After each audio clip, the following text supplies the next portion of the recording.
ganito po ako pag-gising ko sa umaga. Ito yung kape ko. Ito yung kape ko. Lubos na din. Sa bagay, konti lang naman yung kape ko, no? Pagka ako nagkakape, hanggang sa lumamig na yan, guys. Promise. Tapos ito, nagluluto na ako ng kakainin nila. Tapos mamaya, mamalingki na naman ako.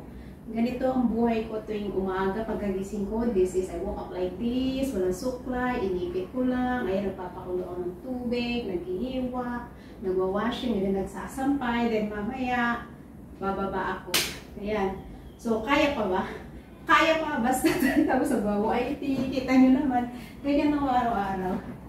So, maraming salamat sa iyong support, and I love you all. God bless and ingat! Chup-chup! Kaya kung nakatambay lang po ako dyan at hindi ako masyadong nagtututot, pasensya po kasi ganito talaga.